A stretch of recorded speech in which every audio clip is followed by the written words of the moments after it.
Our executive members. And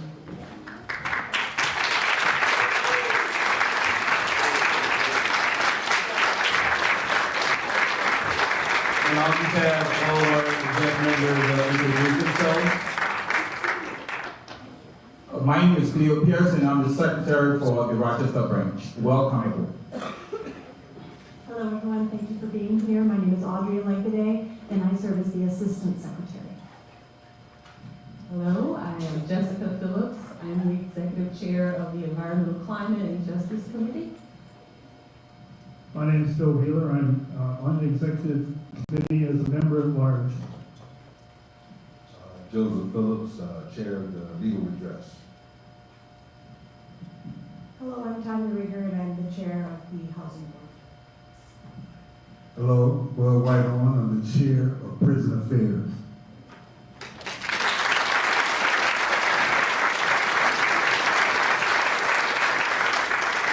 So the work we do at the NAACP, we do a lot of work by committee, and so it's not one person, so this is really the team. We have other exec members who are not here, but just want to thank you all for your commitment to social justice in our community.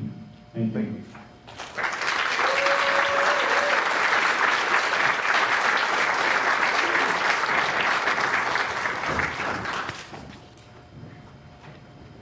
So on behalf of our executive committee and all of our members at the Rochester branch and our entire NAACP family, I wish we were here under different circumstances. But we are here because we are outraged, and deeply disturbed as a community. What occurred was something that should never have happened. And that video, as it was widely circulated, was something that really touched all of our hearts. We are here because our children are sacred. We are here because both the family and the person who recorded the incidents, their lives have been impacted. We are here because we want justice and accountability. At the Rochester branch, we know that these incidences are not isolated. It is part of a troubling trend. Not just in Rochester, but in the country. But in Rochester, over the past year, our community has experienced a lot of different rise in racially motivated acts. From the racial slurs on the public bridge near Century High School, to a noose and effigy display to intimidate a black family from selling their land, swastikas and racial epithets defacing the home of a local representative, and repeated acts of Islamophobia and anti-Semitism. The NAACP was founded in 1909 in response to widespread anti-black violence. And as the oldest civil rights organization in the United States, we recognize that these challenges still face us. Our mission is to ensure the political, educational, social rights of all individuals, and our mission is also to make sure that social justice is something that is ever present.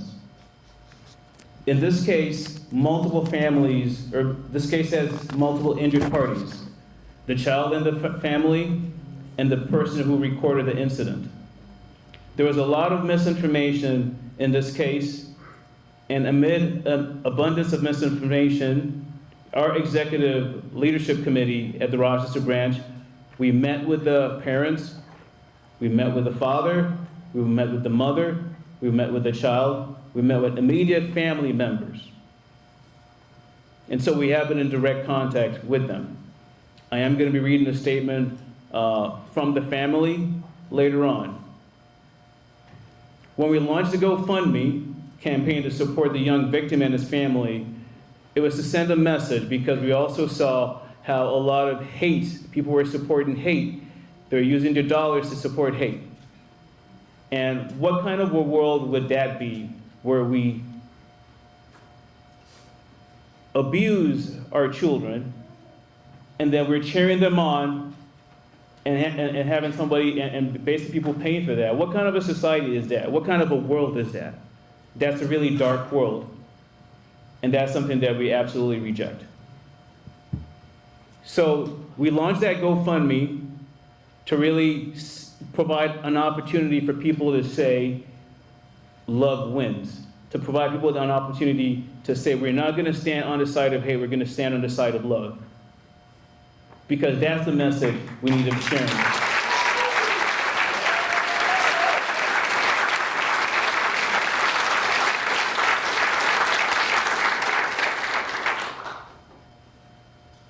And the people in this community and the world responded. You know, our goal was $250,000.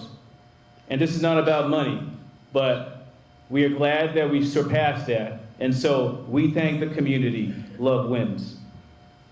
However, the impacted parties, you know, they're going to be initiating their own GoFundMe campaigns. We are going to be issuing a press release from the NAACP with authenticated verification of people that want to continue to support the family, they can do that. People that want to support the cameraman, they can do that. And please know, from a branch, we will not pursue nor are we party to any GoFundMe activities related to this case. Our focus is on advocating for social justice and accountability, and we support the community in the fight against racial injustice. So we encourage you to reach out to us, we encourage you to engage with us, but I think it's important just to share that. We need to be focused on what we're fighting, so please definitely support the families, support the camera person. We'll send you verified information. But for us, we're going to continue the work because we know this is not just about one single incident. It's a larger issue. So just wanted to share that. In terms of today's agenda, we're going to have several statements from leaders. We have our NAACP State Conference president here. We also have our chair of legal redress at the state level, and they'll be on the panel, and the president will make a statement as well. So if I can have Mayor Norton get on stage, and Mayor Norton is someone that has been showing up for all of these events, so please let's give us a round of applause.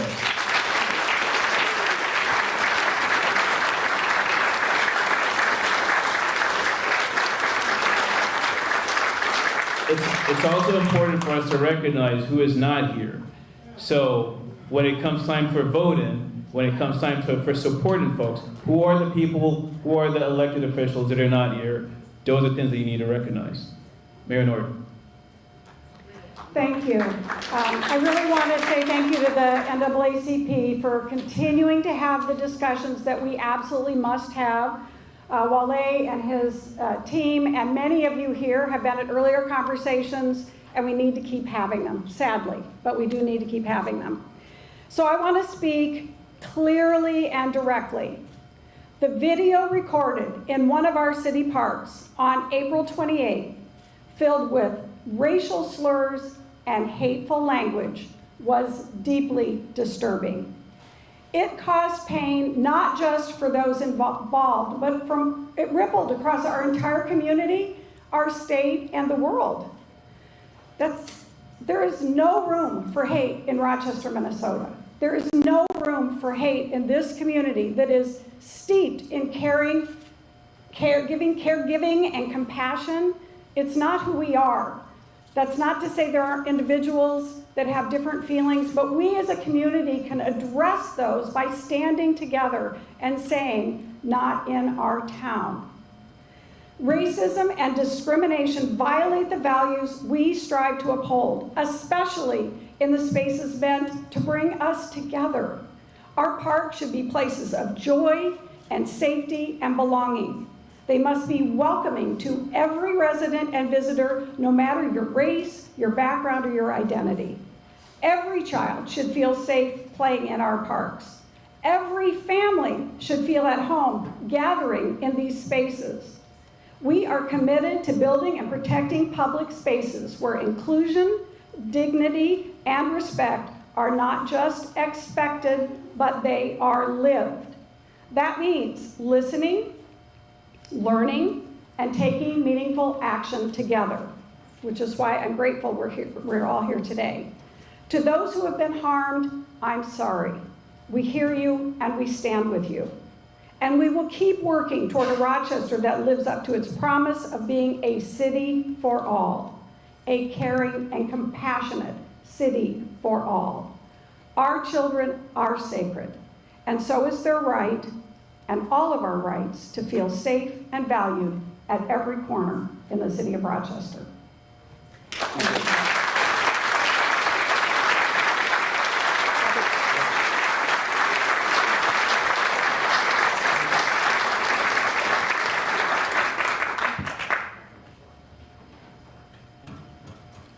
We also have a statement that's going to be read on behalf of the Attorney General. So if we can have Butler Cleo Pearson on stage.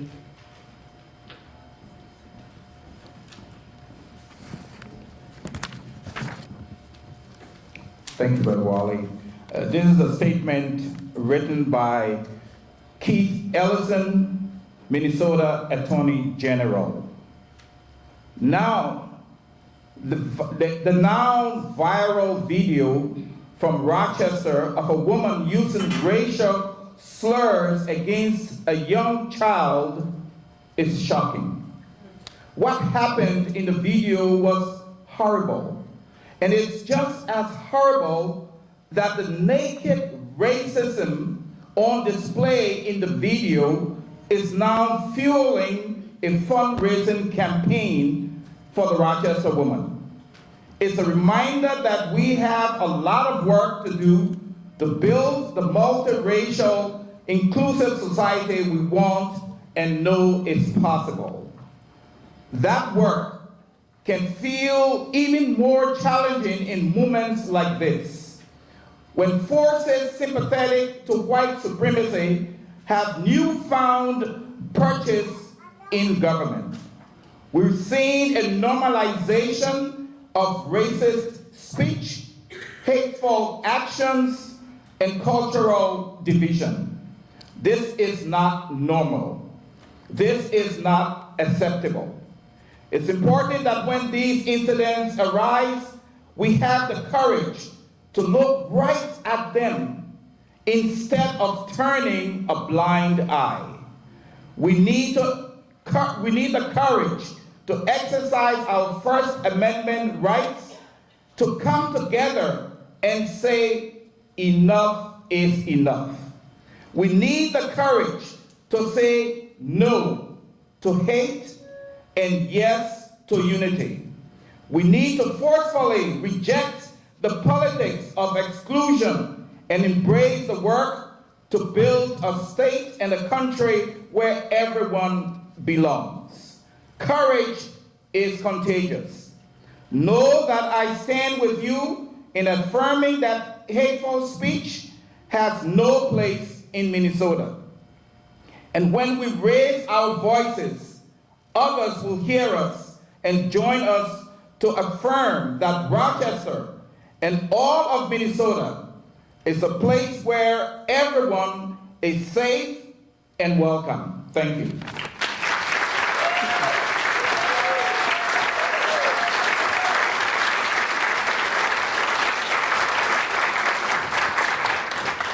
The AG is fully aware of this. It's something he takes seriously. We appreciate his continued conversation on the topic, and more to come. Can I also have on the stage the president of the Minnesota and Dakota State Area Conference, Pastor Richard Pittman.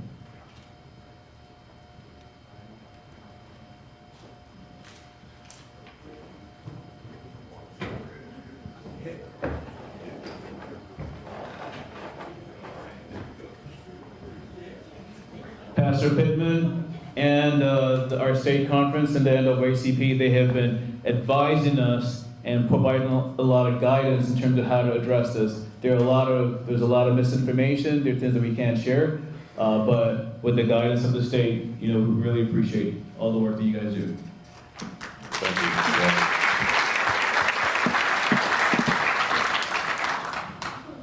I just want to thank President of Rochester, Wally Elegbe, for the efforts and the work of the team here in Rochester and the things that they're working towards to try to make justice reflect the vision of what America should look like.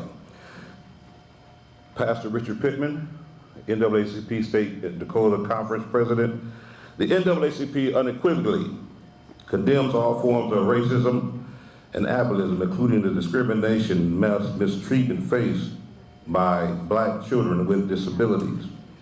We are deeply troubled by the recent reports involving the unjust treatment of Black autistic boy, a painful reminder of the system bias that continues to pervade our schools, communities, and racism remains in America.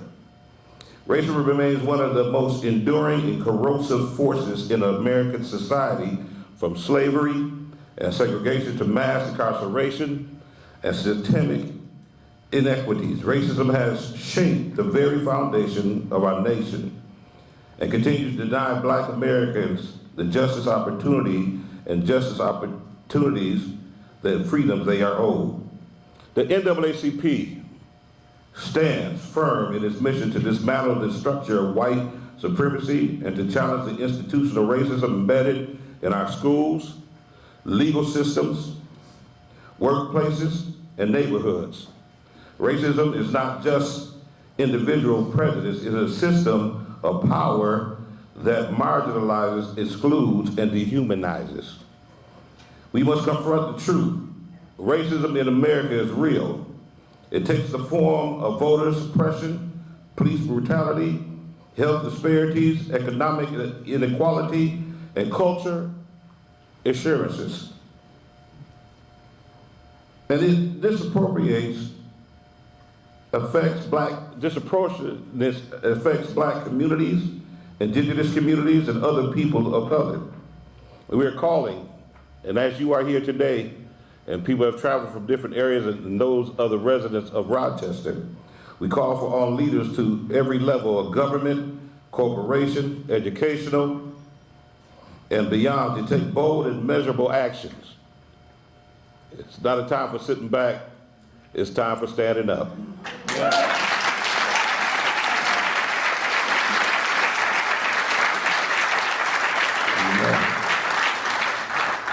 Performative statements are not enough. We demand policy change, accountability, and reparation justice. The fight for racial equity is far from over, but we remain resolute. The NAACP will continue to lead strength, courage, and unwavering commitment to justice for all. Until justice is real for every Black life, we will not rest, not in this town.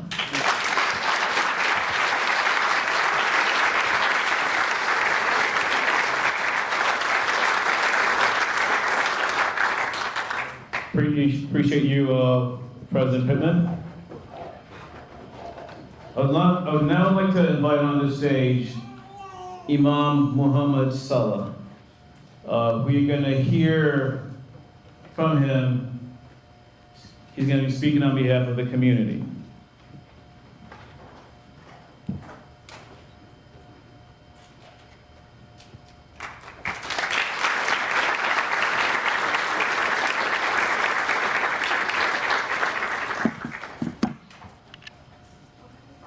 Bismillahirrahmanirrahim. Good evening, everybody.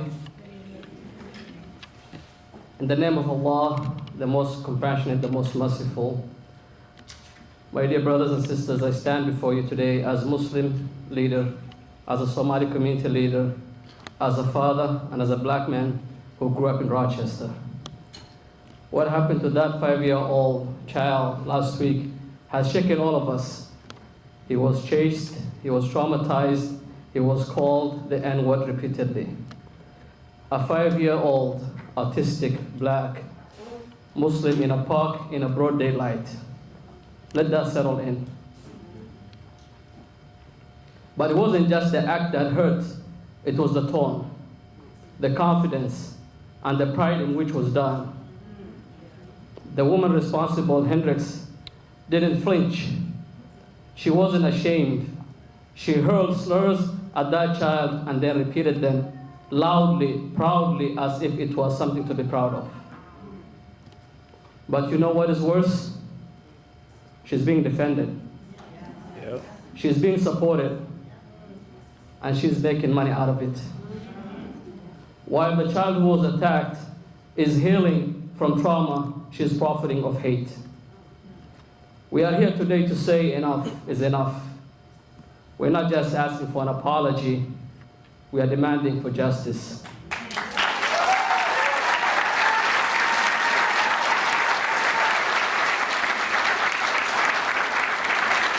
We are demanding that Hendricks be prosecuted and charged.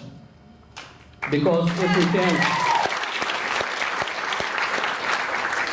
if we can protect a 5-year-old from racial violence, what kind of a city are we living in?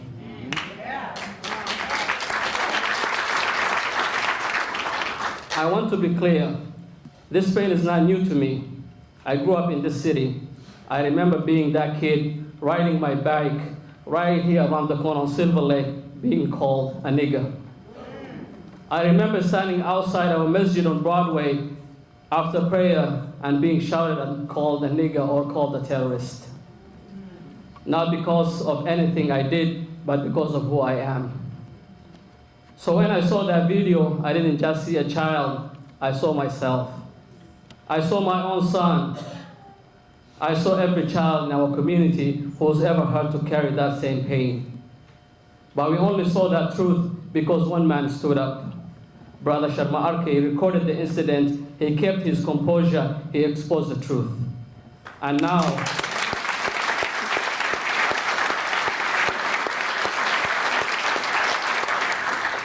he's being punished for it. He's receiving death threats. People are having show up. They are attacking his GoFund page and leaving hateful voicemails and emails in his inbox. But let me say this with absolute clarity. Sharma Arke is a hero.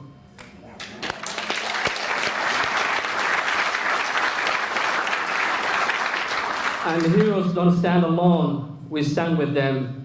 To our Somali community, I know we are tired. We came here from war zones looking for peace. We built homes, we opened businesses, we raised children in the city, believing they'd be safe. But now, even our parks, our children's playgrounds feel dangerous. And that's why this moment must matter. Our beloved prophet, peace be blessing be upon him, he said, the believers are like one body.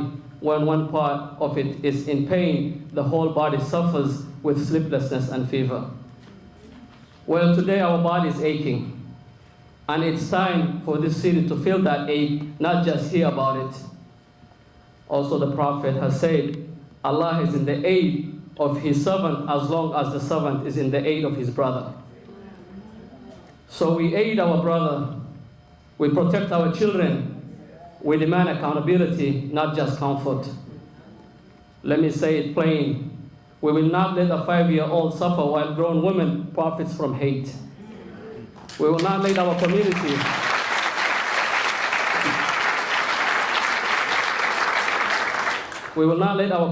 be intimidated into silence. We will not allow racism to put on a smile and call itself misunderstood.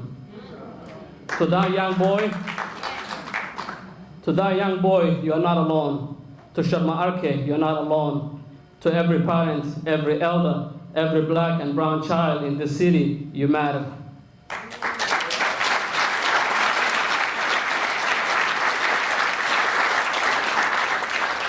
You all belong, and we will fight for you. Rochester, this is your test. Don't fail us. And we ask for guidance from Allah and to protect our children. Thank you. Thank you.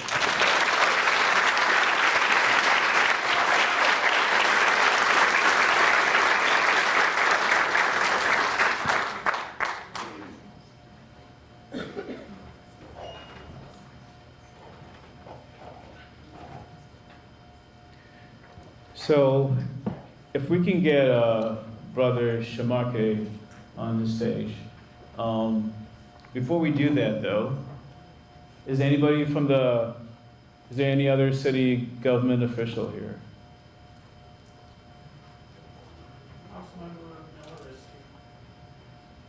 Okay, and Is there anybody from the attorney's office here? I don't believe so.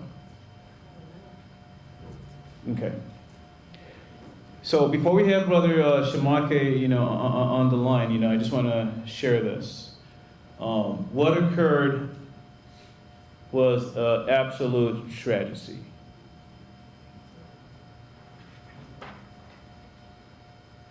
The threats are real in terms of what has been shared on social media. These are things that have impacted multiple folks. At the NAACP, we've also received those threats. But this is not new to us. But we also do know this. If we don't stand for what is right, if we don't stand for our children, which are sacred, we absolutely refuse to live in a world where our most vulnerable children can be taken advantage of, can be spitted on, and then we say nothing. So we are demanding accountability. We are demanding charges. And so we thank the police department for completing your investigation quickly. We call on the county, we call on the city to do their part and to prosecute.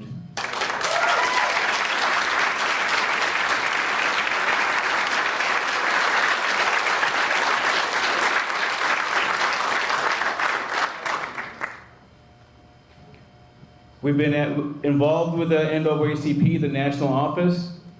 Just this morning, I had a conversation with our attorney, with a general counsel. They're watching this very, very closely. So with that said, Brother Shamake, if you can get on stage.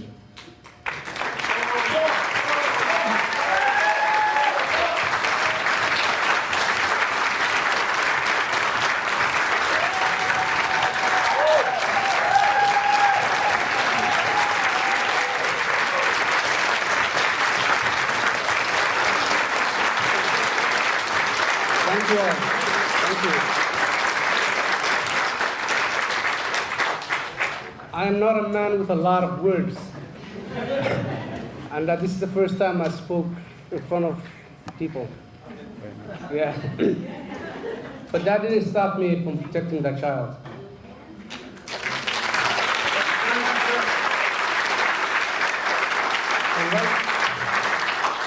And right now, I am being punished. I have a death threats against me, online, phone calls, and my information has been leaked online as well. So my family is safe at this moment, but one thing that I must say is that don't let this die down at this moment and move on. We gotta make changes. Thank you all.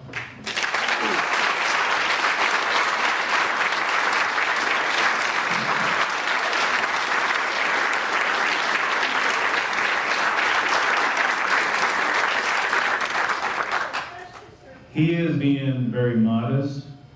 We had a conversation today. This wasn't it. The weight is heavy. Brother Shamake, tell them how you really feel.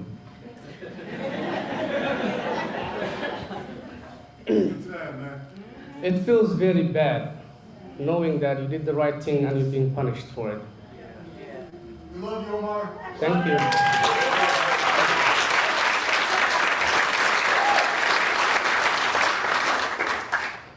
For almost a week, I felt like I was falling into a hole and the light was closing due to the threats and the phone calls and defamation of character I'm receiving online. But last night I posted a video on my TikTok and I received a lot of support. A lot. People are coming up. When I set up that GoFundMe account, all the hateful people in this country attacked it. It was paused for a moment. And, but it's been back right now, but I feel it's very tough. I don't have a lot to say. The brothers already said much. But please, thank you for whoever came to my aid. And thank you whoever came to the aid of that child as well. Thank you all.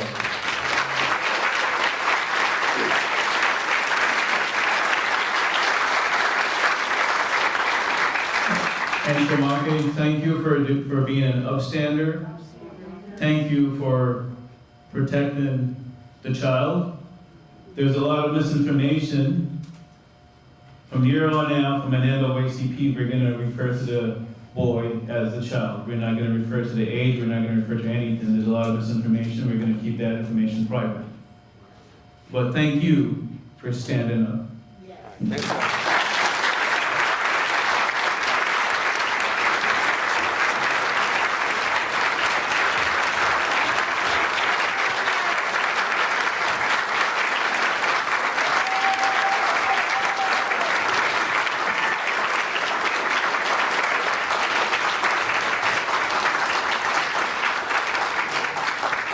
So I am going to read a statement directly from the family, and I want us all to pay attention, just as we paid attention to Shamake. And this message comes directly. Nothing has been edited. Nothing has been changed. It came exactly the way they shared it. This statement is officially direct from the parents of the young boy who was berated at Soldiers Field at Rochester, Minnesota. The statement goes as follows. We, as the parents of the young boy, we demand that those responsible for this tragic event, the unimaginable pain that has affected our beloved child, to be held fully accountable. Our child deserves justice and will not rest until it is served. We appeal to all members of our community, both locally and globally, to condemn violence and work together to stop it. As the parents of the young boy, as we navigate the emotional, legal, and medical challenges ahead, we are asking the public for financial support. These unexpected costs are significant, and generosity will help us focus on what matters the most, caring for our child and pursuing accountability. There are individuals who are attempting to benefit financially from the assault that happened to us. We request authorities to protect us and stop people from using our pain for profit. As a parent of the young boy at the park, our family's safety is no longer guaranteed. We are becoming increasingly vulnerable as more people gain access to our private information, including where we live. We're calling on the public, the media, and local authorities to respect our safety and privacy. We are doing everything we can to secure our environment and shield our child from further trauma, but we cannot do it alone. Thank you for standing with our family. Your kindness and solidarity gives us strength and hope. That's the message.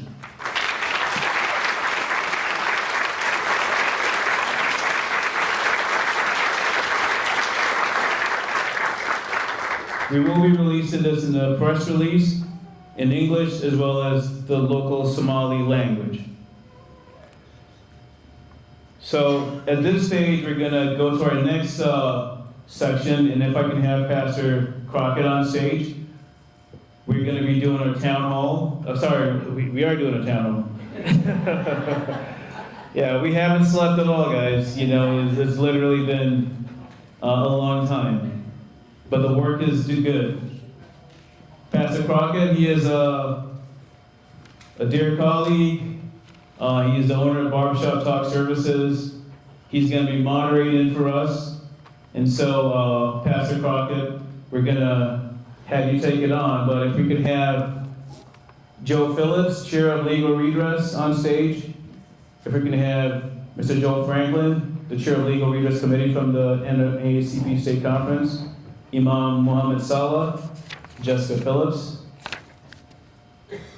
and I'll pass it on to you.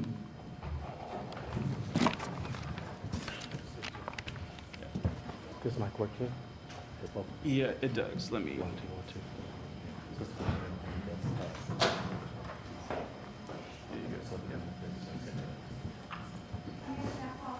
Oh, wow, perfect.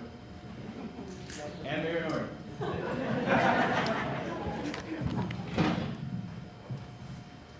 First and foremost, I want to thank the NAACP for putting on this event. I was over there just so proud of Salah. He's over here. And I knew him probably for what, 20 years? Over 20 years. I helped mentor him when he was a teenager, just to see him involved, to become a leader in the Somali community. I'm just so proud of you, how you stood up for your community.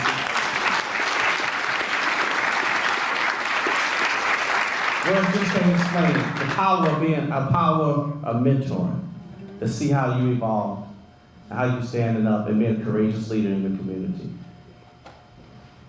As Wally alluded to, that I'm the founder of Barbershop Talk, and I'll be moderating this event.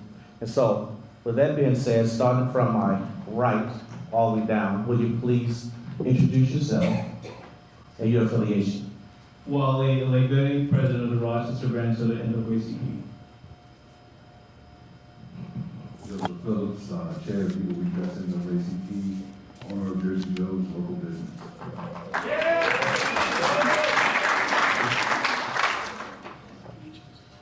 Good afternoon or good evening. Joel Franklin, I'm the chair of the Minnesota State NAACP.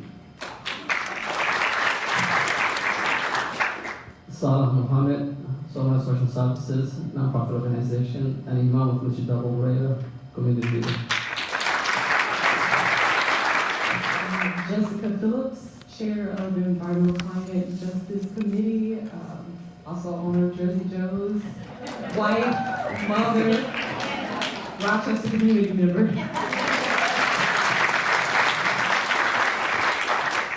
And Kim Martin, who is still the mayor of Rochester, Minnesota.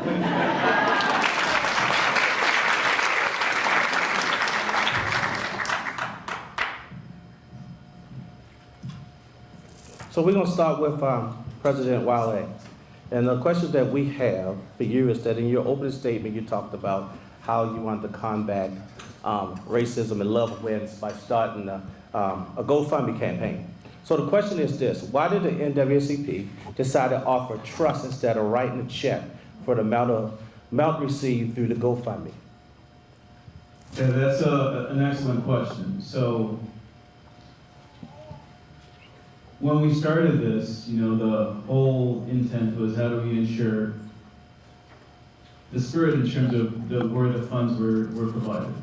People donated for the support of the child and the family.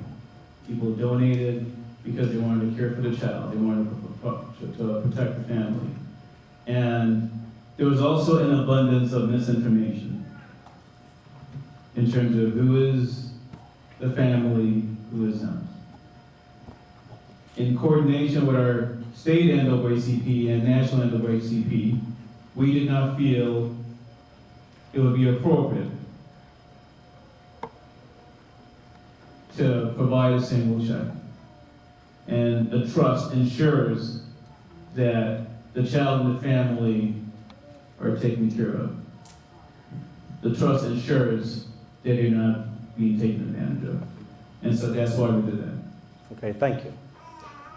Next question is for Joseph Phillips. And as being the chair of the legal redress, what are some of the things that you want to implement and put in place as an incident happens such as this? Thank you for the question. As chair of legal redress, I would like to build a format of response. If things like this happen, things of this nature and others, where we can get involved effectively earlier and bring attention and awareness to the things that we need to as a community and as a national group in America. Thank you, thank you.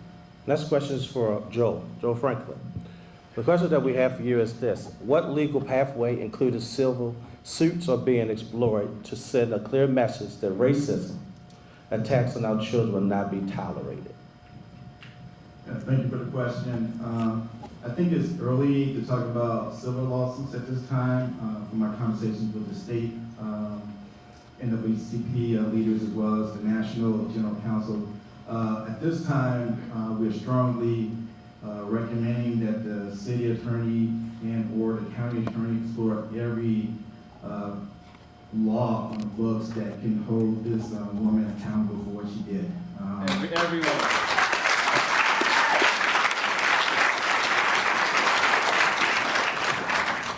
And I feel good to hear that, you know, the Attorney General sent a note, and I know also the governor's reached out to the president of the Rochester chapter as well as the state NAACP president. And if that's necessary, because based on what happened, the Minnesota laws and the Rochester city ordinances may not fully fit that. If they don't, we need to come up with new laws. Thank you. You can pass that down to Sala. Sala, this is a question that we have for you. Is do you believe that city leadership genuinely understands and addresses the complexity of racism faced by East African and the Black community alike? Can you repeat a little bit? Yes. So I'll repeat myself again. It says, do you believe city leadership genuinely understand and address the complexity of racism faced by East African and the Black community? It's complex, but just to be short and frank, no, it's not. And the demographics of Rochester is changing, but the city is not changing at all when it comes to policy, when it comes to leadership, when it comes to different aspects of it. And it just brought to my attention one of our elders, Hamoud Hamoud, and a pioneer for our community in Rochester, the first people who came to Rochester. There was a slogan that says, "Not in our town," 1997. So 28 years later, we still say, "Not in our town." So that shows 28 years later or 30 years later that we're here, nothing has changed. So that's basically my short answer. All right. We're gonna go on to Jessica, unless you got more to say. Now, I just read the article on that in 1997 too, that's they couldn't distinguish between the Somali community and the African American community at that time. I think it was Chuck was the mayor, I believe, and I don't know if some other ones here to form that group and petition that they did. And so 30 years later, here we are. I remember being here. All right, so with that being said, Jessica, she's represented as a community member. What would you like to see happens as a community member? Oh boy, how much time? Honestly, one of the first things I would like to see in Rochester, we are a small community compared to a lot of places. And in dealing with this situation, one of the things that I have seen that has hurt me the most is how much division we have here. We're too small of a community for us not to work together. And right now in society, watching news, the loudest people have the mics, and they're not divided as much as we are.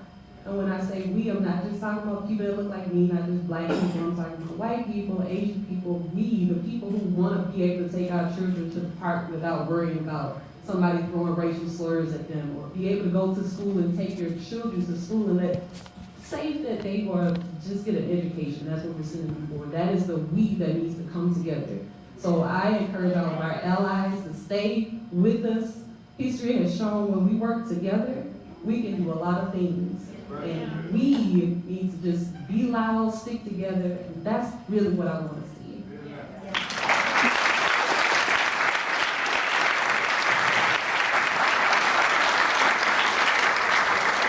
Thank you, Jessica. Mayor, this question is for you. Do you believe that your administration has done enough to confront racism in our city? If not, what will change immediately following this meeting? Well, I would say enough, clearly not, because we still have bigotry and racism in our community and in every community in the United States of America. We have made changes in Rochester. We have a diversity, equity, and inclusion director. We have done Jedi audits of our departments. We have changed our HR to try to address some of the issues that might have been systemically in our system. So it is not that we haven't done anything. We have done some things, but no, there's more work to do. And, I'm not going to sit here and tell you there's not, because there is. As far as what to do moving ahead, I started out immediately when we found out about this to say, no, not in our town. It's not okay here. We're not going to tolerate it here. We're going to do everything we can to create the world that everyone in this room wants to live in, a place that feels safe and respectful and caring. And so I will continue to do that. I think we have a strong city council who's progressive enough that they will consider policy changes. So what I'm asking of folks here, if there's a policy change that we need to be working on, that we need to do, that you think will make a difference, please, by all means, bring it forward and let's talk about it. Thank you.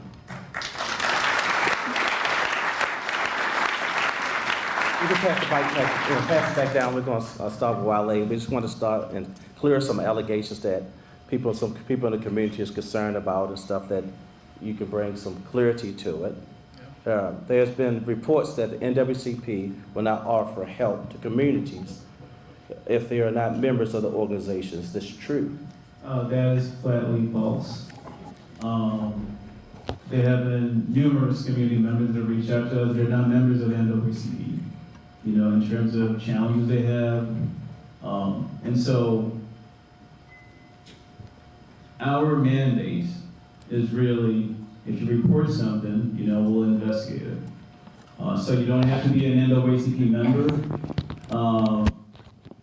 We want you to be a member, but this is not about membership. This is about social justice. When this started,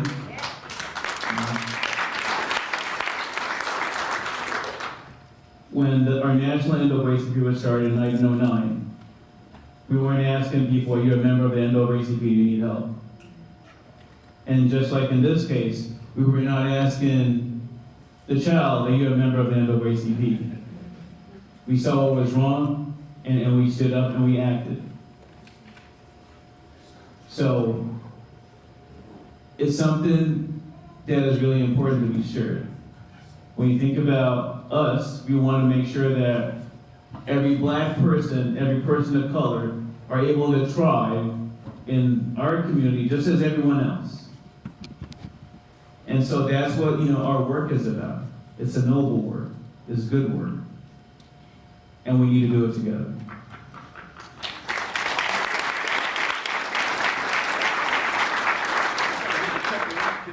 Go ahead. I just want to follow up with President Wally. As the chair of the state legal redress committee, as well as I was the St. Paul NAACP legal redress committee chair for a long time, and we get calls all the time. And we help everyone, just like President Wally just said. Our problem is resources. We need more volunteers. To help. There's only a few of us, and people think we get paid to do this, and this is all volunteer work, and we all have daytime jobs. So that's the main barrier. We'll help anyone who's in need, but we just need the resources. And I'm not even talking about money. Definitely we can use money, but we can use people who volunteer and help.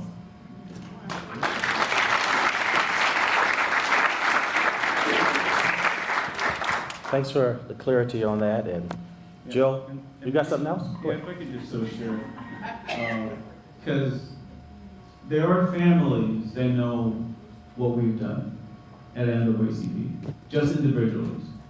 Folks that face racism, there have been intense conversations that we've had with different branches of government in Rochester. So we work hard for the people. No one makes any money. No one wants to make any money. This is all volunteer work.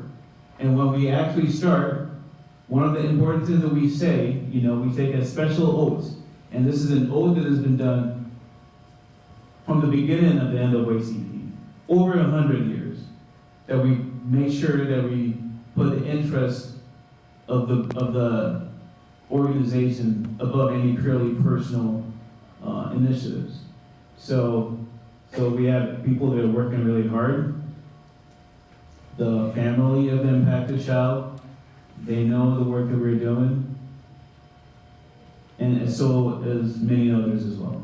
Brother Joe. Thanks again for your hard work and effort in leading this charge. Joe, do you believe that the legal system in Rochester and Olmsted County adequately protects black children? If not, what are you doing to make changes? You said, do I believe that they adequately protect black children? Yes, the legal system in Rochester and Olmsted County. I guess to answer that question, you got to answer a bigger question, and that's the legal system in America. The legal system in Rochester is just an image of the larger system, which has failed the black community since its start.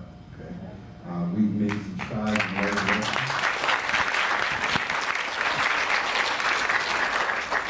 We've definitely made some strides in the right direction, but ultimately times we miss the goal for whatever those purposes are: greed, ignorance, short-sightedness, or what have you. So in short, no. Okay, Joe, I know you're not from Rochester, but you're the state or you work with the national level. What are some things that Rochester could put in place, you think, that you have done in Minneapolis or St. Paul area where you're at, that we can implement here? Yeah, thank you for that. Yeah, we had some conversation when President Wiley gave me a call. He was not only talking about this incident, which was horrible, but there's been several incidents going on down here. So hate crimes are rampant down here, and something needs to be done. So we've had some conversations on the state level, and one of the recommendations we have, it'd be good to have either a Rochester Human Rights Department or Olmsted County Human Rights Department.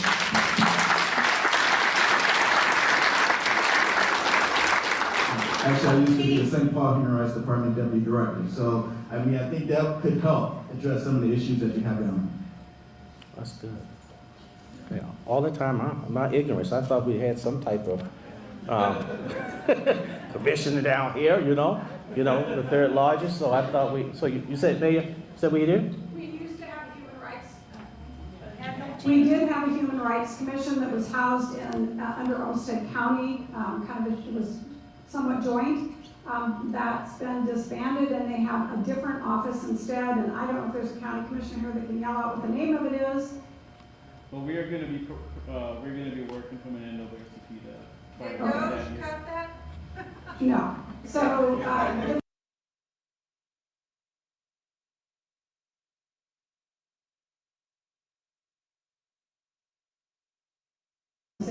To deal with issues. So we'll have to find out a little bit more about that for you. President, are you aware of that? No, I'm not aware of that. I'm not aware of that, but in terms of the conversation I've had with Joe when he sort of suggested that, because we were talking about what are the substantive things we can do. Press releases are important because there's a lot of work behind that.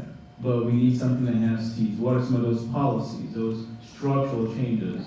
And those are things that we've been talking about at a national level. And when he made that suggestion, I'm like, that is something that I think we should really pursue hard. So we are going to be working and sharing this information with the county and others to try to make Rochester better, because we can't just be doing the rallies. That's not going to stop stuff. You need to have, substantive policies, structures in place. You need to have investments. You also need to have education and training. But I do think there's been a lot of education and training. And as Dr. King shared, he said that, the importance of laws, sometimes, I can't force somebody to love me. But when you have laws in place, you know what, and that stops somebody from lynching somebody else, that's pretty good too. So, again, we need to have some of these things in place.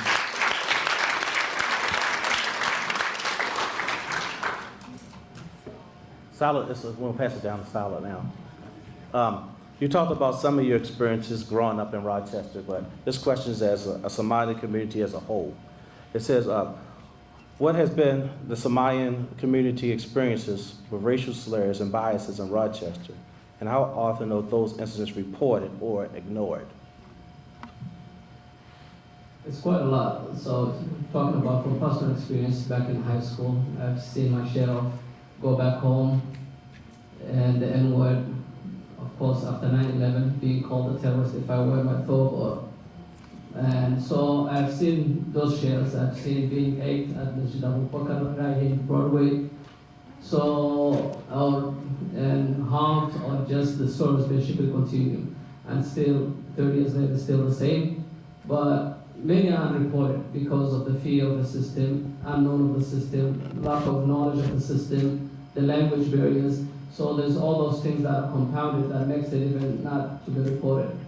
So, and many people are hiding what's happening in those capacities basically when they face those backlashes or when they face those experiences, they don't know where to start or where to begin. So there's many that are unreported, but just a few, just sharing my own experience explains that how many incidents that I've seen with my own eyes or heard with my own ears, basically. And it continues on a daily basis, basically. And the sad part is our Human Rights Commission is not here, nobody knows where they are. So, just wanted to say that. So do you, I mean, if an incident, stuff like this, do your community know who to report it to? No, actually, majority of them don't know where to report, where to start. We were lucky Shamarka had a phone when this happened, and it was being reported. So he was brave enough to do that. But maybe 99% is not reported. Because number one, coming from a war zone, some of them are coming from a dictatorship, fear of the system, of the police, and of course now the bigotry, and they're seeing that continuously, so people are fearful of the system. They don't know where to start and who to talk to, basically. And as my sister is saying, is we are divided when it comes to that. When I don't have a relationship with the police department, neither my leadership, but they only come to us when they want an election, but usually it's just that's it, basically. And so, but we are learning, we're getting there. So we're trying to continue to organize, trying to continue to advocate. So, and definitely we'll see those changes, but it's going to take time. Okay, thank you. Jessica, I had the same question for you, for the African American community, the same thing. What has been your experiences or racial slurs or bias in Rochester? And when it comes down to incidents and stuff like that, how do we report it, or do we just ignore it, or we just handle it ourselves? Or I guess my experience here in Rochester, I mean, when my family first moved here, unfortunately, first couple of days, we had some experiences, which was very triggering for me. I grew up in the rural South, so you swing words around like that, to me, it's very triggering. I'm not gonna get into that, but yeah, and as business owners, we've seen it there. It's unfortunate that we don't have a system in place where people can report, and I think that's a big takeaway. We need something in place where people can report things. What's the question? and that's good enough. Okay. I also like That's good enough, unless you want to add something else. That my reason for joining the NAACP, and I shared this when our president introduced this board at the MLK celebration, was because I got tired of hearing, well, they're not doing this, and they're not doing this, but then it's a day come to you. When do you step up and get the call?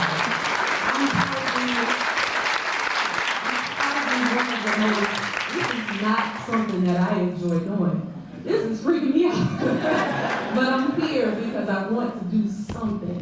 I know I'm getting tired of standing by, watching and waiting for other people to do stuff, so I encourage everybody to get involved. If you don't like what the city of Rochester is doing, they have city hall meetings. Show up to the meetings. You can only say so much if you're not putting your boots on the ground. It's more than just a dance. And you can get it out there and do something. So that's what I encourage people to do. That's good, that's good. You heard what Jessica said. Get involved. That's the best way to handle some of these complex situations that we need everybody, we need boots on the ground to be able to combat this. All right, Mayor Luck, you ready? Can I add? Go ahead.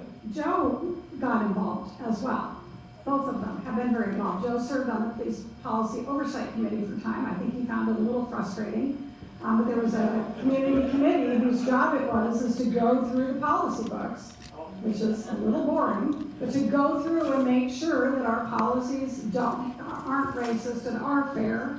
And I think there were other issues that I think he wanted to delve into that were not on the agenda at the time, right? And you're a little frustrated with that, and we talked about it.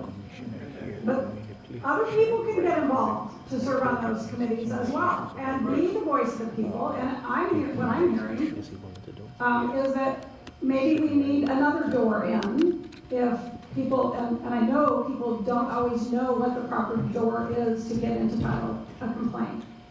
We know that, and I think we did a New Americans initially a couple years ago to help people understand how the legal system works here as a city. We did those. We have something similar, I think, going on right now, but it's informational, but it isn't reaching people. And if you're affected, and you know the system pretty well, imagine how many people aren't able to have their voices heard. So I think we do need, whether it be a Human Rights Commission or some other vehicle, I think we do need another door in for folks. And I'm hearing that loud and clear. So we'll take that back and talk about it. And if you have a question, I'm happy to answer. Before we let you speak real fast, we do have a county commissioner here. You can come on up. Thank you. Yeah. And he can talk on Human Rights Commission that y'all have or dismantle or reformed that y'all have. Go ahead. There is a group, it's called MOVE. It's been, I believe, recently reconstituted, and it is just getting off the ground. My name is Bob Hopkins. I'm an Olmsted County Commissioner, and I'm thrilled to be here, not under these circumstances, but I think the cause is right, the cause is just. Thank you.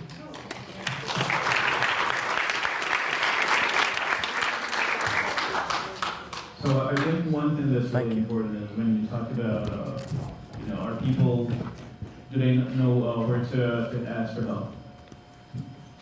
If you look at the police, for example, people do know how to engage the police, but why don't they, right? But why don't they engage in all these other places? It's really about social trust. Do we have the social trust there? No. And one of the ways you have social trust is when you actually see a problem and you address it. We've had so many issues in Rochester. We had the bridge incident last year. We don't wish the boys harm, but they were not held accountable. And the message we sent to our community, unfortunately, was this does happen in our town. And that's where we came up with that message of not in our town are we going to let our children feel unsafe. Not in our town are we going to let racism be tolerated. And in our town, love wins. But before love can win, we have to hold people accountable. There has to be justice.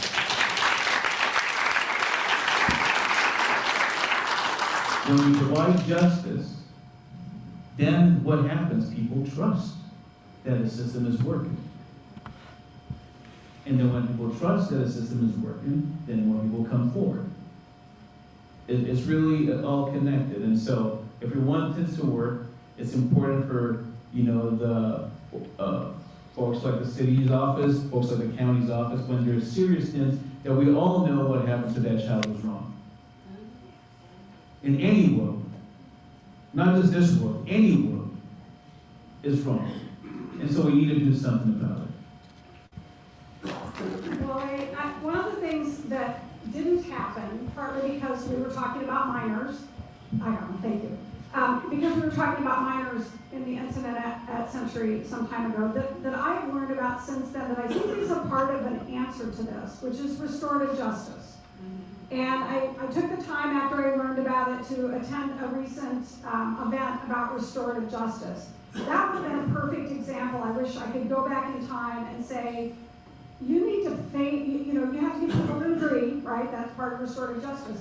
But to let the young people who still have a hope of changing their minds, when they understand the harm they've done to others, to hold them accountable, to face the people that they hurt, and participate in a back and forth through the restorative justice system. I think we missed the boat on that one, and I think we need to keep that in mind, particularly when we're dealing with our young people, so they can see and understand what they've done wrong. Because what we did, I don't know if it made a difference or not. I have to trust that the system did some behind the scenes work with those families. But if I knew they had been participating in restorative justice, I would feel better. And I think the more people that learn about restorative justice, I think they all would feel better, because I do think it changes the hearts and minds of the people involved. So that's something to let's watch for that moving ahead. Yeah, thank you. You going next, Jeff? Go ahead. I just want to say, and this is not to promote my business in any way, but we're talking as a community here. And the mayor was right. I was on the Rochester Police Oversight Committee for a few years. And the thing with knowing what to do is you have to start asking questions, right? The thing about asking questions is you don't get the answer you don't like, but you have to get involved in the change. The one thing that I like to do at my place of business is have a platform where everybody can have a discussion. If any of you guys have been in there, you probably engaged in a conversation with me, and that might have been about politics or religion or this, that, and the other, but we try to respect each other and have a conversation. We've lost a sense of respect as a community, and we need to get that back. Just because we have two opposing views doesn't mean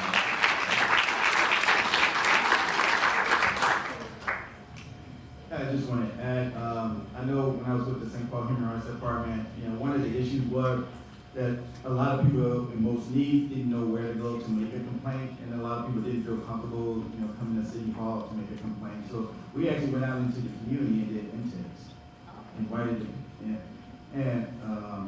people to come and just to know what we did, and to help them, in the community, not just downtown.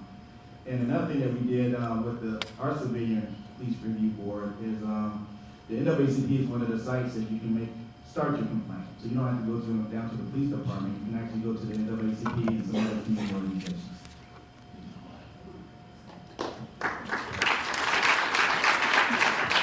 I appreciate, Wale, that you let me have the mic back. I just didn't know I was going to get it back. I just didn't know. Right. Y'all pray for me. Y'all pray for me. I'm glad y'all feel relaxed, being yourself, especially you, Jessica, and what you sweating hard like that. We love you, Pastor Crockett. Oh, thank you. Love wins. Love wins. I still didn't get a chance to. Can you hand that mic to the mayor? I didn't. She went off script a little bit. Don't mess with you, mayor. All right. That's the question I have, though. The question is that, what are you going to do right now, not next year, or with a task force to ensure that black children in Rochester are protected from hate speech and racially motivated trauma? That's a big question that I don't have an answer for.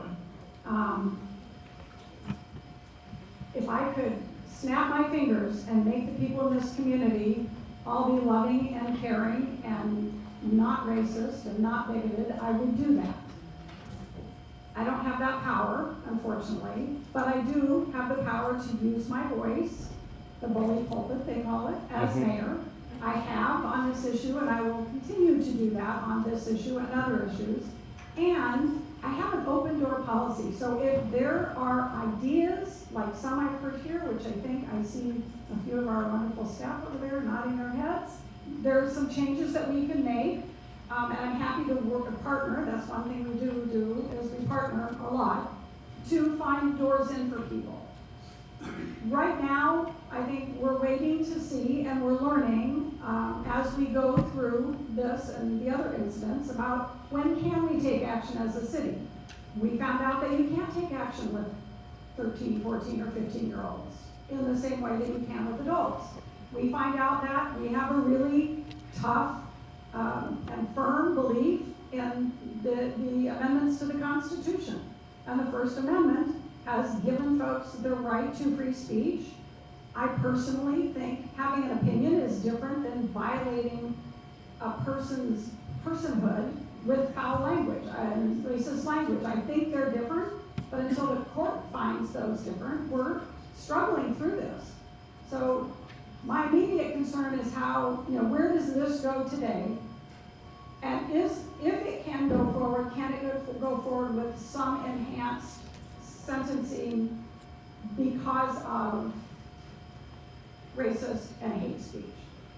And that's all up in the air. And I'll just say, one of the first calls I made was to the AG's office. I called Keith Allison and said when he was traveling, so I didn't have a chance to talk with him. He sent me to someone else in his office. So we had those conversations. So I'm open to ideas, and I wish I could tell you I know the solution, and I'm going to implement it tomorrow, and Rochester will be the poster child for the most wonderful city in the world. But I don't have the answer. But I will partner with anyone to find it and implement it. Thank you.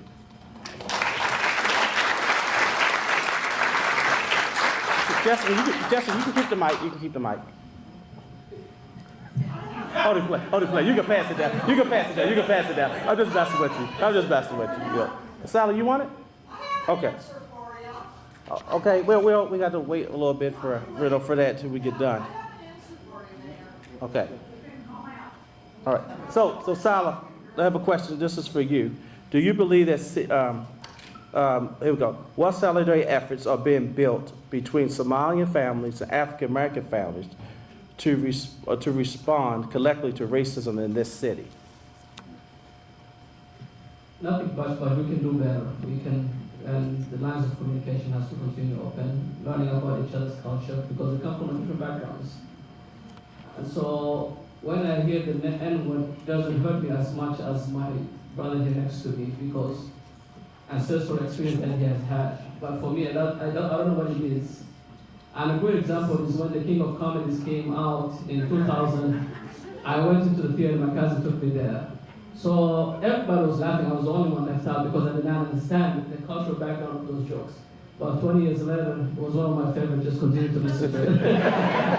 Because I have a historical background now of understanding going through the system, understanding the school, going to school, and learning about the history. So it makes a different perspective now, it gives me that. And those are the things that we need to understand, building those relationships with allies.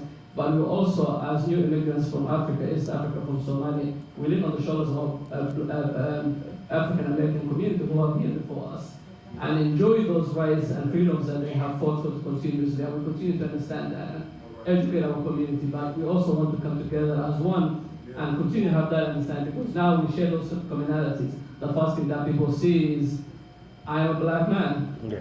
Nobody sees that I'm a Somali or Sala or an African, but as a black man in America, basically. So, and that's what we're going to continue to see, because we continue to build those bridges and build those relationships. I think we can win a lot, and we can build those bridges that really, and fight this together, basically. We aim this together. That's what we need to continue to do. Being a good friend with Andrew for the last 20 years, we continue to do that, building those relationships, and we become friends and bonds, and we have bonded together. He was my mentor back in high school, and we continue to communicate. So I'm glad to have that relationship as a pastor now, myself as an imam, so that we can build on that. So the differences of our faith as well as our cultures, and educate one another. And I think we need to continue to do that.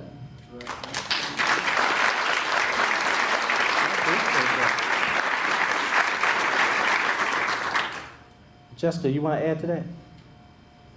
What we could do as African American, you think, to help, build some of that, relationship, so they can hear from your perspective as well. I think everything that he said, and then I'll piggyback off my husband. I think a lot of times it's just conversation. We need to get back to a point where we can talk to each other and understand that the talking also comes listening. But I think that's the biggest thing.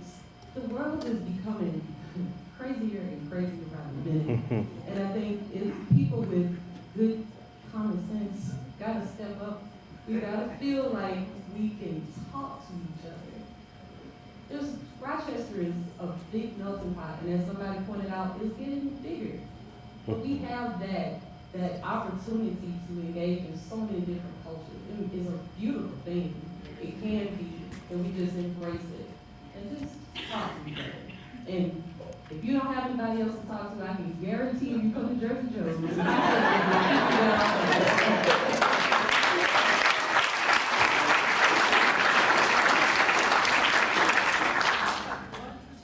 If you know Joe. So since they're talking about you anyway, I might as well talk about you too. So, Joe, what made you turn your restaurant to a safe place, a safe haven?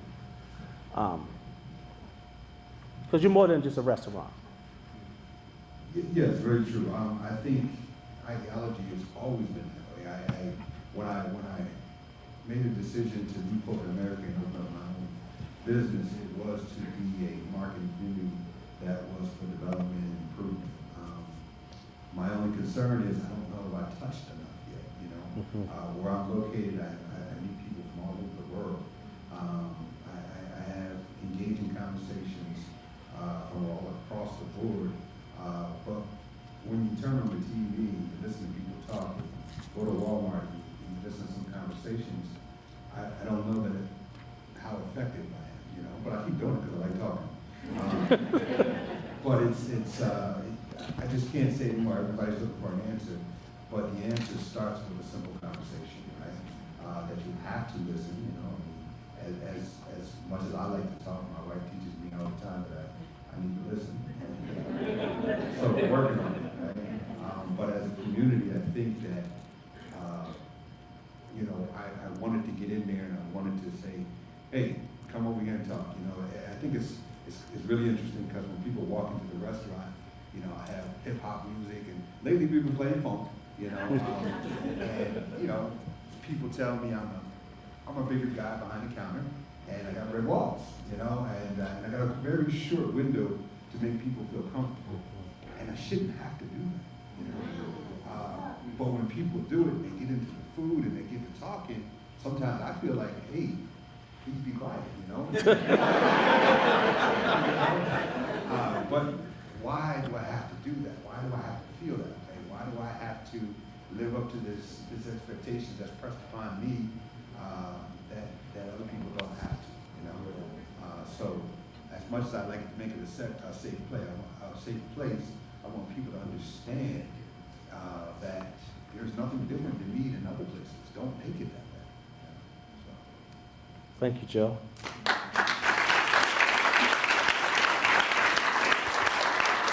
The Mike family made it back down here, Mr. President. Question is, what accountability mechanisms are you demanding from local leadership and law enforcement, and how would you follow through if they fail to act? Well, that's a great question. It's a hard question. But it is going to take all of us. It's going to take the community. So from an NAACP, starting with this case, we are looking for the woman in question to be charged. So that's number one.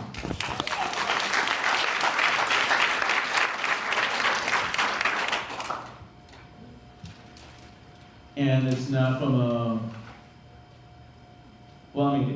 as a father, if that happened to my kid, that'd be a different conversation, right? But when I look at it from a societal perspective, what message is that? And in terms of the word, these are not just words, these are words that people have been killed because of. People have been lynched because of it. So, it's not just a word. And with the viciousness in terms of how that was done, and then the attack on the child, we just can't let it stand. And so, again, for there to be social trust, for people to trust systems, when we know something is wrong, and everybody knows this is wrong, and for nothing to happen, We just can't let that happen. And so we are calling on the city attorney's office, we're calling the county as our chair of legal redress from the state chair. We want them to look through every single book, every single paragraph to hold her accountable because what she did was wrong. So that's number one. And in terms of what we'll be doing from an NAACP, well, we're going to be working with our national, we're going to be working with our state. We need to work together as a community because it takes everybody to be in this, to make it work.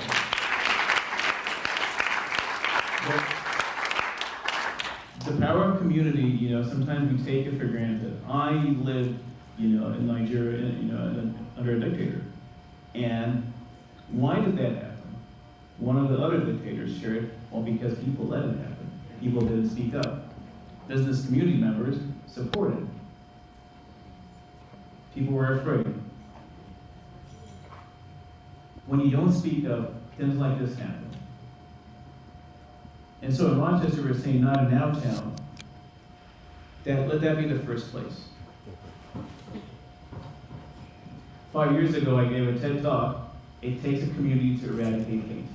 And we need to go from a mindset of not my business, it's your problem, to everyone's business. It's our problem. In this case, this is everyone's business because people were using your money to say, no, this is wrong. But that has to be something that we do all the time. Not just when it's a child, but when we see something wrong, we need to stand up. But it's going to take all of us, Pastor Crockett, to be able to stop this. From the NAACP, we're going to be doing our part. We're the oldest, boldest, baddest.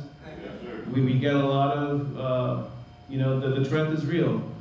But if we don't do something, if you don't do something, if other community organizations don't do something, because we can't do that. We have great organizations in Rochester. You got CERT, you got other organizations. If you just don't do anything, that's how things happen. And so, we have a lot of allies, we have a lot of organizations that are supporting, but for anything to be really, truly substantive, it has to be structural. You need to have those structural changes. You need to look at the policies. And then we have to have the courage. When we know something is wrong, when we know this is wrong, we need to have the courage to really fix it. So I'll be using my voice. We'll be using all the resources in our branch to try to affect changes. We have a lot of programming, and there's intentionality in everything we do. We have a strategic plan. In every single thing we do, there is a purpose for what we do. So I hope that answers some of the questions. Yes. All right, we're going, for time purposes, I'm going to ask this last question, and you touched on a little bit about, you was about to bring it personal.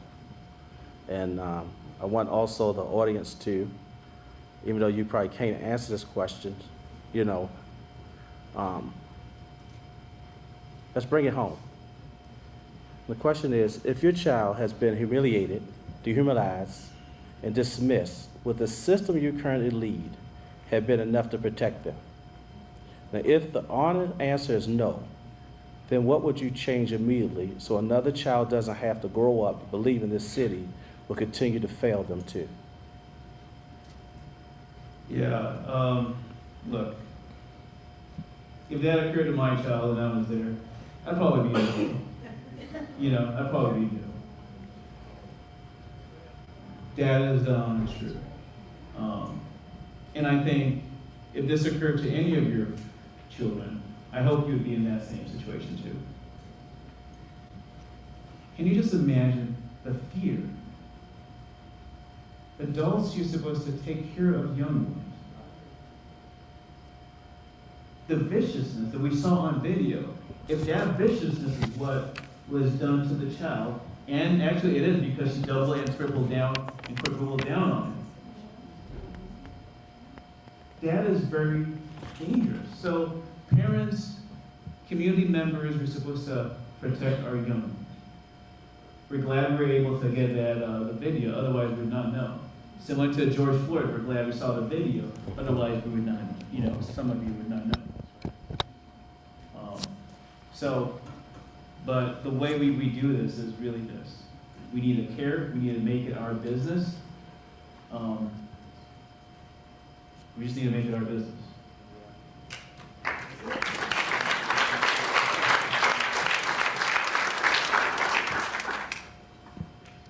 Same question? Same question, Joe, same question. No, it's interesting. As being a graduate from Tuskegee University, if you guys didn't know that, it's interesting. My first answer is going to say, welcome to being Black America, right? And when I say that, you have to look at the historical reference that I'm talking about, okay? This country was founded on the bodies of Black Africans. It was founded its strive on the labor, free labor, I might add, of these same slaves. But it wasn't just us. We had some horrific, the most horrific, but it was also the Italians. It was also many of the immigrant populations. It was the Indians. It was the Chinese. It was their own. Okay, when I say they, I'm talking about back in time. Okay, so we have to understand that America has a past that we need to educate ourselves on. Okay, and it doesn't take very much to learn that. Yeah, if it's not my child, it will be your child. Okay, and this event happened to our community, but it's not only happening to our community. Look at the news. Look at the news. When the illegal aliens are gone, who's next? Ask yourself the question. Yeah, it doesn't affect me now, but when will it? Okay. Ensure that was my child. Well, y'all that know me, y'all be going to GoFundMe to give me that kid.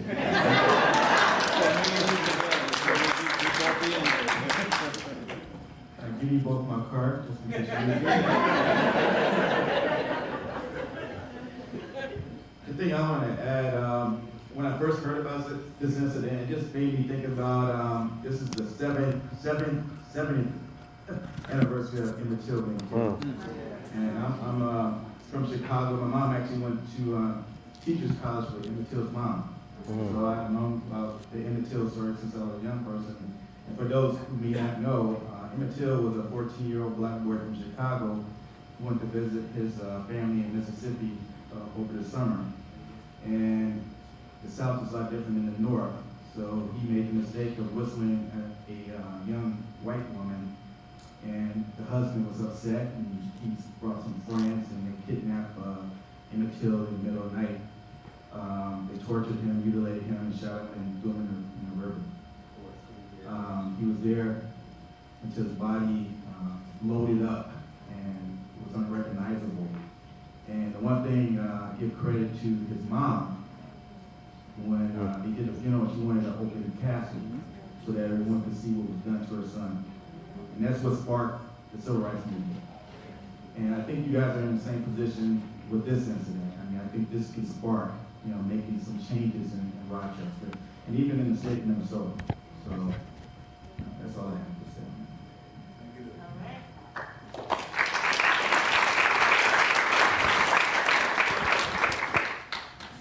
Just after that is basically, is it working? We cannot be in the sidelines. And this has brought a memory of mine. It's a while back, I think it was 2007. I was at Firestone Tire Place by Apache Mall. So there was I was the only black guy there, black teen. I bought my car for an oil change. There was about a few other people, maybe 6, 7 individuals. A police officer walks in, and he asks for my ID. And I'm like, why do you need my ID? And he said, I'm doing investigation, I want your ID. So I said, what investigation? And why do you need my ID? We share back and forth. Now it is to a friend that you are obstructing an investigation, I'm going to arrest you. So I look around, nobody stopped me. We have key card, please. I think it's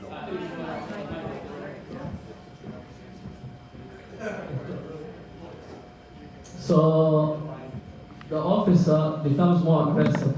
But I look around, neither the business owners, the people who standing, nobody's speaking even a word just to support. But it felt like I was already guilty before even I don't know what I was being charged or what I was being asked for.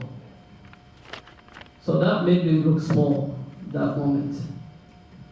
And that's the problem when we stand on the sidelines, when we don't speak and when we don't say. So I turned to the Firestone staff and said, why are you letting this guy harass me in your business? And they didn't say anything. So I said, I'm looking for a guy named Ahmed. I'm like, so every Ahmed must look alike. So finally I gave my opinion. And then he I'm like, so you can tell me what you investigated me for? I guess the microphone went up. So that's why we need to get involved, get engaged. It's disappointing to see that this room is not full and packed when incidents like this happen.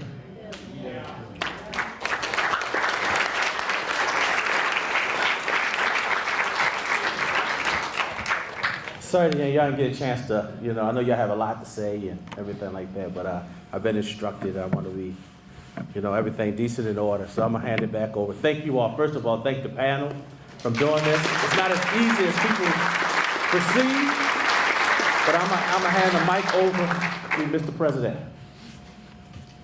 And let's give Pastor Crawford a round of applause.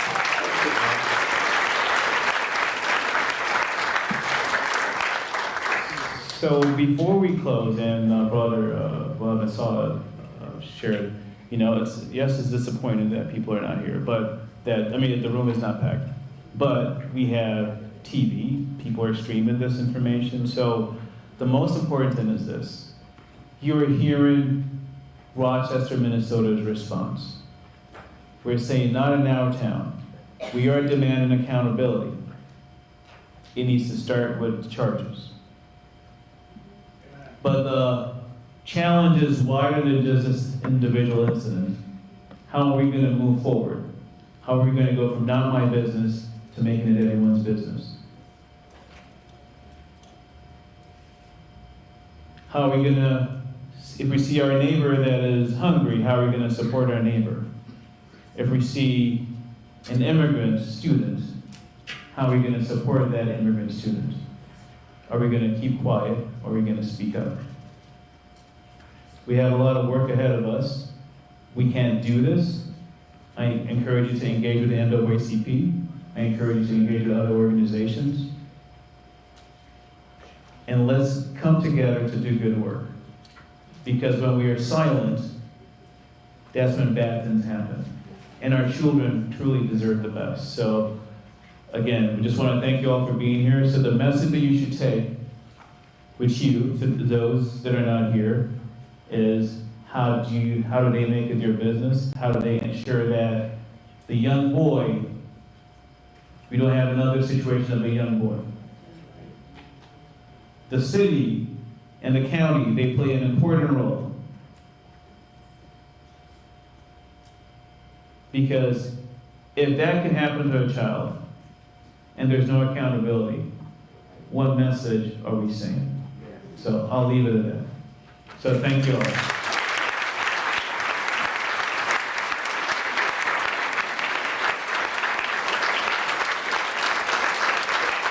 So God bless everybody.